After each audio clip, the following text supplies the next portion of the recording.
तळहाताच्या फोडासारखी लहानपणापासून आई वडील त्या पोरीला सांभाळतात पहा, पण एकदा का तिच्या डोक्यावरती अक्षदा पडल्या ना, नंतर ती परक्याचं धन असते. 10-15 दिवस जरी इच्छा असेल तरी सुद्धा शिल्लक राहता येत नाही. सगळ्यात दुःखाचा प्रसंग मायबापाच्या जीवनात कुठला असेल तर तो कन्यादानाचा प्रसंग फार वाईट असतो. मुलगी वाटी लावण्याचा प्रसंग फार वाईट असतो. एखाद्या 2 मुली असतील ना, आयुष्यभर त्या मुलींना लहानाचं मोठं करत असताना बापाच्या आईच्या एकच डोक्यात असतं की आपल्या पुरीचं लग्न चांगलं करायचंय, आपल्याला आपल्या मुलीचं लग्न आपल्या गावात कोणी केलं नसेल असं लग्न करायचंय. पासून तळहाताच्या फोडासारखं तिला सांभाळतात. योग्य वयामध्ये येते, 1-2 कामं आईच्या हाताखाली करते आणि संध्याकाळच्या वेळेला बापाला स्वतःच्या हातानं जेव घातल्याशिवाय ती पोरगी कधी जेवत नाही. पण कधीतरी परक्याच्या स्वाधीन करून द्यावी लागते. कोणाच्या समोर हात न जोडलेला बाप, पण त्याला दुसऱ्याच्या समोर हात जोडावा लागतो जिथं त्याची मुलगी कायम राहणार आहे. स्वतःच्या व्याहीला म्हणावं, दादा तळहाताच्या फोडासारखं सांभाळी हो. एखादी गोष्ट तिच्याकडून चांगली होईल, एखादी चुकीची होईल, पण तुम्ही तुमची मुलगी म्हणून तिला पदरात घालून घ्या. सगळ्यात दुःखाचा प्रसंग तेवढाच आहे. कधीच न रडणारा बाप, काय म्हणतात ना, एखादा एकुलता एक मुलगा गेल्याच्या नंतर बाप तेवढा रडत नाही, पण स्वतःची मुलगी सासरला निघून गेल्यावर रडायला येतं. हिमालय पहाडासारखा होता, पण पहाड सुद्धा धाई मोकळून रडायला लागला की आजपर्यंत सकाळ संध्याकाळ रोज माझी पार्वती मुलगी समोर दिसायची. आजपर्यंत सकाळपासून तर संध्याकाळपर्यंत माझ्या जीवनाची काळजी घ्यायची. पावला पावलावरती मला माझी तब्येत विचारायची. आणि मुलीचं लग्न पार पडलं,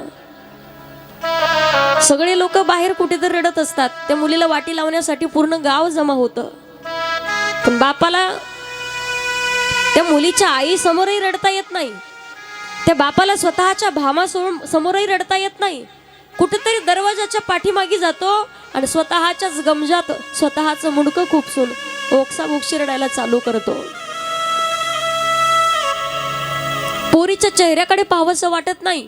दरवेळेला स्वतःच्या पोरीला काहीतरी बोलत असतो, पण कधीच न रडणारा बाप, कोणासमोर हात न जोडणारा बाप आज ड्रायव्हरच्या साईड जातो आणि जावयाला सांगतो, जावई बापू लहानपणापासून सांभाळी, माझ्या काळजाचा तुकडा मी तुमच्या स्वाधीन करतोय.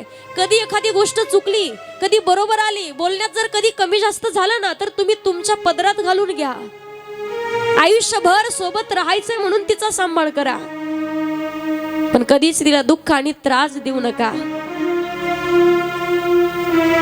कधी कधी एका गोष्टीचं दुःख वाटतं पहा, ही प्रथा काढली कोणी असेल हेच माहिती नाहीये. एखाद्या मुलीचं लग्न पार पडलं ना, तर बाप गरीब व्हायला वेळच लागत नाही. 4-5 लाख रुपये लोकांचे उसने काढायचेत, व्याजानं पैसे काढायचे, पोरीचं लग्न पार पाडायचंय. लग्न लागल्याच्या नंतर त्या पोरीचं एखादी वस्तू, एखादं काम जरी चुकलं ना, सासू आणि सासरे पहिले एकच म्हणणार, तुझ्या मायबापाने हे शिकवलं का? ज्या मुलीला स्वतःचं घर सोडून मामाच्या घरी राहायचं माहिती नाहीये, ज्या मुलगी कधी स्वतःच्या मायबापाला सोडून 4 दिवस दुसऱ्याच्या घरी राहिली नाही, मला सांगा अशा मुलीला आयुष्यभर दुसऱ्याच्या घरी दिवस काढायचेत. ते सुखाचे असू द्या अथवा दुःखाचे असू द्या. पोटचं लेकरू दुसऱ्याच्या स्वाधीन केलं तर लोकांना वाटतं आमच्या पुरीला तिच्या सासऱ्यानं, तिच्या सासूनं स्वतःच्या लेकरासारखं सांभाळलं पाहिजे. पण सगळ्यांनी सांगा मला, स्वतःच्या सुनाला का वाटत नसेल की आपली मुलगीच आहे? स्वतःच्या सुनाला पाहिल्याच्या नंतर का वाटत नसेल की आपल्या मुलीपेक्षा सुद्धा आपण हिच्यावरती जास्त जीव केला पाहिजे, हिला जीव लावला पाहिजे? काम करता करता एखादी वस्तू फुटली, पोरी करून जर फुटली ना, तर पोरगी सांगते, आई ही वस्तू फुटली माझ्याकडून, जाऊ दे म्हणे आपण दुसरी आणू. पण तीच वस्तू जर सुनाकडून फुटली ना, तर पूर्ण सासू पूर्ण घर डोक्यावर घेतल्याशिवाय राहत नाही. कित्येक घटना घडतात पहा. सासरचा जाच, सासरचा त्रास न सहन झाल्यामुळे आज कित्येक मायबापांवरती आणि कित्येक पोरींवरती आत्महत्या करण्याची वेळ येते. आपल्यामुळे एखाद्याची मुलगी हिरावली जाते.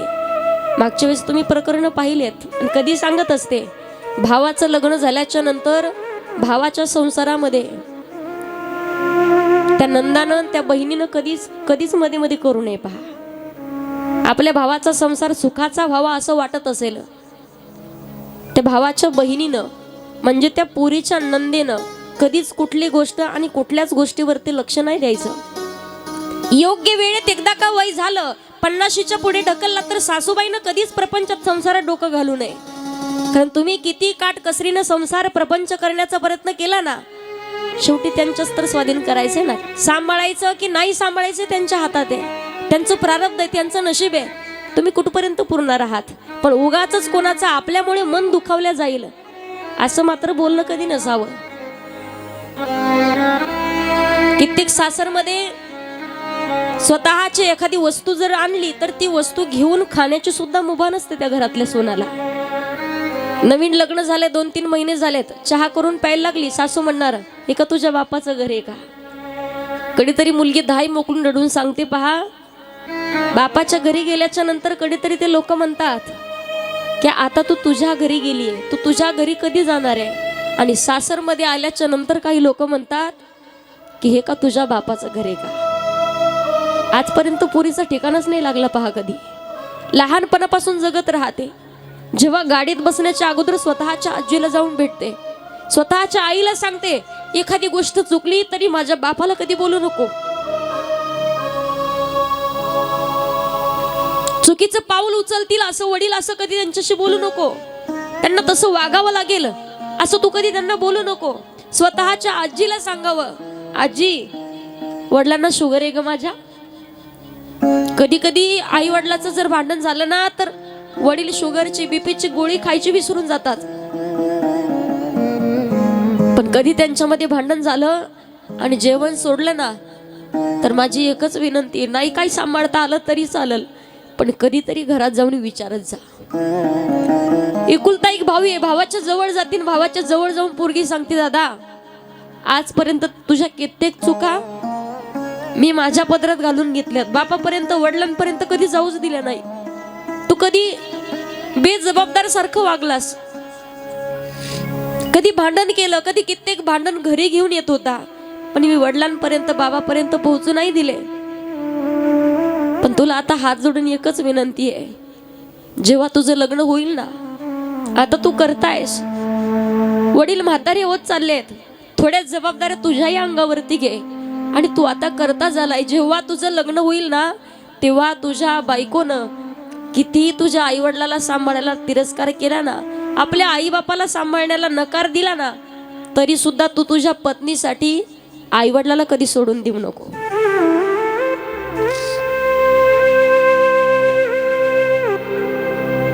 तुम्हाला कालही सांगितलं पहा,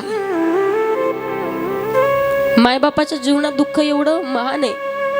सोलापूरच्या भागात एकदा मी लातूरकडे कीर्तनासाठी निघले होते पहा. गेटच्या समोर गेले, चहा पाण्याची एक दुकान होती, तिथे एका बाबाला पाहिलं. 75 वर्षाचे असतील.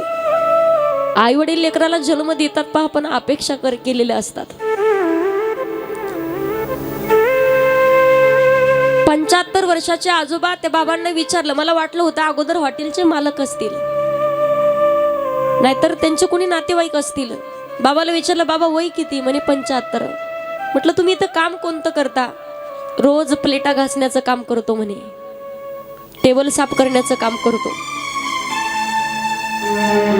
म्हटलं मुलं नाही आहेत का तुम्हाला, 2 मुलं आहेत म्हणे मला. मग मुली कुठे असतात, मुलं पुण्याला असतात म्हणे. पण त्यावेळेला त्या म्हाताऱ्यानं सांगायला चालू केलं, म्हणे ताई 2 मुलं होते, लहानाचे मोठे केले, शिकवलं. असं वाटलं होतं की योग्य वयात आल्याच्या नंतर पोराला जर शिकवलं तर आपल्याला एवढं म्हातारपणापर्यंत काम करण्याची वेळ येणार नाही. पण फक्त मुलगी नसल्यामुळे मुलीकडे जाता येत नाहीये, मुलीकडे जाऊ शकत नाही. आणि स्वतःच्या सुनाचं ऐकून, स्वतःच्या बायकोचं ऐकून आमच्या पोरांनी सुद्धा आम्हाला गावाकडेच ठेवलंय. सगळ्यांना फक्त एकच विनंती पहा, स्वतःच्या पत्नीसाठी मायबापाचा कधी त्याग करू नये माणसानं, कधीच तिरस्कार करू नये. कारण जगामध्ये कुठल्याही तीर्थाला जा, किती चारीधाम करा, पण घरी जर मायबापाला त्रास होत असेल तर पांडुरंग परमात्मा सुद्धा तुमच्या जीवनात कधीच कृपा करू शकत नाही. तुमच्यासारखे महापापी तुम्हीच असाल. पांडुरंगासारखा बाप तुमच्या घरात आहे, रखुमाई सारखी आई तुमच्या घरात आहे, आणि दर महिन्याला दर एकादशीला पंढरपूरला जाऊन 11,000 रुपयाची देणगी देत असाल, तर त्या 11,000चं फळ काहीच नाही भेटणार.